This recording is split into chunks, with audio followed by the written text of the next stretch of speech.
Hello everyone, my name is Thor and welcome back to Anthropology.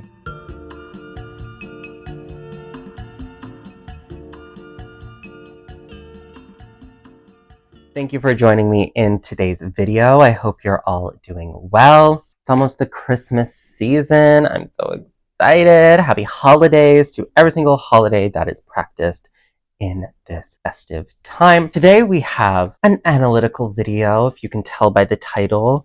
I want to talk about how Dolce & Gabbana essentially went from canceled, dead and gone, to now they have been revived. Everyone seems to have forgotten the scandals, and they're operating like it's nobody's business. So I want to talk a little bit about the initial scandal that happened, the hideaway and image rehabilitation that they underwent, the slow return, and then how Kim K basically brought them back to life. So if you're interested in this type of video, definitely keep watching. I have a lot of different articles that I will be pulling from, so definitely stay tuned. For all of those that are unaware of the original scandal, back in 2018, Dolce & Gabbana came under fire for two related issues.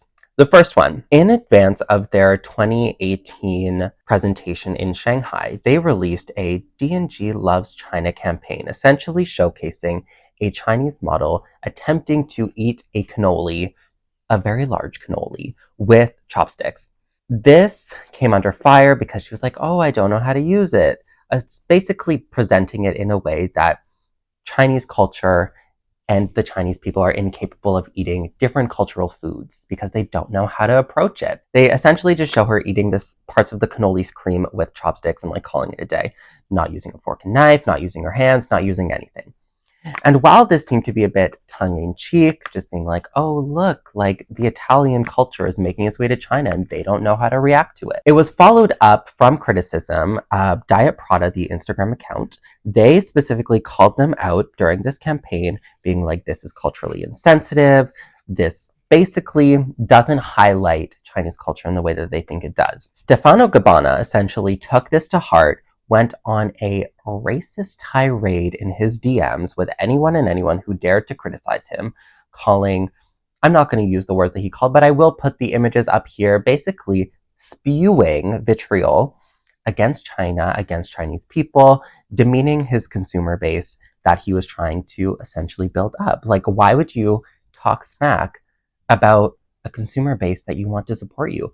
And this was all in 2018 when China was significantly on the rise, surpassing other markets, and they still are essentially in the luxury space. If a luxury company wants to make it anywhere, they have to make it in China. If not, they just won't grow internationally. Like, that's it. That's point blank, period. And while the video itself, it could be taken both ways. Like, obviously, it wasn't an amazing highlight or presentation of Chinese culture or the Chinese people in relation to how they would approach foreign things. However, the nail in the coffin was these comments themselves, which really exposed more of Stefano Gabbana, one part of Dolce & Gabbana's more, I would say, insensitive thoughts and feelings. The show essentially was canceled, the damage was done, and the consumers and stylists began to essentially turn on the brand. They were canceled. There was nothing they could do about it. They claimed later that Stefano was hacked, that this was not a representation of who they are as a brand. However, they have had significant scandals in the past as well, some homophobic ones, which is ironic given that they're both gay, but basically saying that like IVF children should not be born to gay parents, like it just shouldn't happen. So they released an apology video being like, we're so sorry, that wasn't us, that's not a representation of who we are. We're so sorry, D&G loves China, like come back to us. But the damage was done. Chinese netizens on the platform Weibo were seen burning Dolce & Gabbana products. There was the hashtag trending called D&G Get Out of China. And basically, they spent the next year trying to rehabilitate their image. Dolce & Gabbana went underground. They wanted to hide away. And hide away they did. They basically were being dropped left, right, and center by celebrities, by their stylists. They weren't being showcased on any type of red carpet. Their runways were very subdued.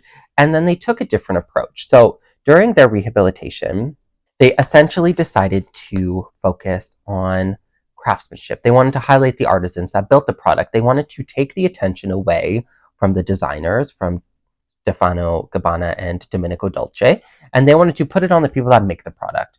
The collections that they released after 2018, Dolce & Gabbana is obviously known for their very bright, colorful, playful prints. They made it more subdued. It was a lot of black. It was very somber, which was obviously in relation to how the world felt about Dolce & Gabbana. It impacted their store footprint in China significantly.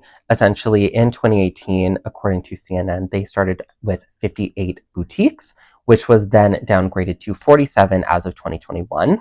Now, in the 2020s, obviously, it was a cultural reckoning in North America specifically, and I would say like Europe, where social issues were significantly coming to the forefront around racial inequality, around LGBT representation, just essentially focusing away from like the elite ruling hegemonic class of like straight white people in the West and focusing more on the minorities that are impacted by a lot of these decisions. And Dolce & Gabbana wanted to reinvent their image, and in 2020 they started, and 2021 they started sort of showcasing and putting more effort towards these types of societal issues. They wanted to show that they were supportive of of fixing racial inequity. They wanted to show that they were supportive of LGBT rights, especially given that they are LGBT themselves, just saying. But basically, they wanted to change the perception and basically show that they were one of the people.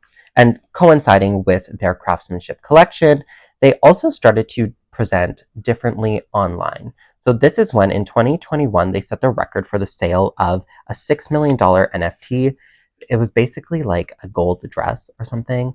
I don't know. This is when NFTs were really popping off, and I still don't really understand them. Non-fungible tokens, if you will. I think it's a whole bunch of BS, but that's just me. But this was still having a significant impact on their business because as of 2022, they posted a 30 million euro loss. So their comeback in China was not happening. And first, it still sort of isn't at this point. But in 2022, at the tail end of it, they brought on Kim Kardashian for a muse type role, creating the Ciao Kim collection for spring summer 2023. This collection primarily focused on 85 pieces, pulled inspiration from their collections from 1987 to 2007, and essentially brought in each look that was rooted in the past, re-envisioned it for the present, and was primarily consisting of crystallized mesh bras, sheer leopard print jumpsuits, corsets, stockings, different versions of their, what's it called? The Miss Sicily bag. And this sort of really brought together the connection between the Kardashian family and Dolce & Gabbana. And I believe the Kardashians were instrumental in rebranding Dolce & Gabbana for a new audience and sort of changing the public perception of Dolce & Gabbana and making them relevant again. And it was from here the Ciao Kim collection obviously came to significant appraise. She was spotted wearing a lot of the pieces out and about. The family members were involved in promoting the collection as well. So far that Kourtney Kardashian and Travis Barkers, their wedding, it seemed to be sponsored by Dolce & Gabbana. A lot of the family was wearing the collection. And then it also created a storyline on keeping up with the Kardashians, or I guess it was just the Kardashians at that point, where Kim was basically saying that Kourtney was taking over her thunder, if you will, from the collection. And then that brought us to where we are today in 2024 with the recent launch of Skims and Dolce & Gabbana, which is more of a direct collaboration between the two brands, whereas Ciao Kim was basically a curated version of it, where Kim was mostly just, she was like, I guess, like a designer of it, and she was giving her inspiration to it. But Skims and Dolce & Gabbana is more so a direct collaboration between Kim's brand and Dolce & Gabbana, primarily featuring different things that are more, it's more like undergarments, I would say. The prices are significantly less than regular Dolce & Gabbana prices. It's more so, I would say, like mid-tier luxury. I saw online that the prices range from around like $50 US up to like $500 US, depending on what you get. So it seems like the Kardashians have helped really revolutionize and rebrand Dolce & Gabbana's image to be primarily one that was viewed very negatively in the late 2010s to the early 2020s to now, it seems like everyone has forgotten about that scandal. They have come back. The scandal was primarily in Asia, but I think it really showed a cultural insensitivity that was really highlighted and that was prevalent in the brand itself, but also within the fashioning community as a whole, where they really were racist and they demeaned a lot of their consumer base. And China's not the one to mess with, especially not those consumers. And this leads me to some other brands that have sort of been scandalized, but then they've come back as if nothing's happened, such as Balenciaga with their whole child campaign, and also Alexander Wang with his whole situation. So I want to do maybe more videos like this. Let me know what you think. Let me know what you think of Dolce & Gabbana's rebrand. If you think it's authentic, do you think they're really altruistic now and they've learned from their ways?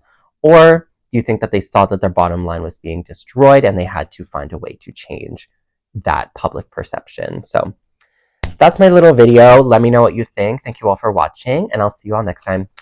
Bye, guys.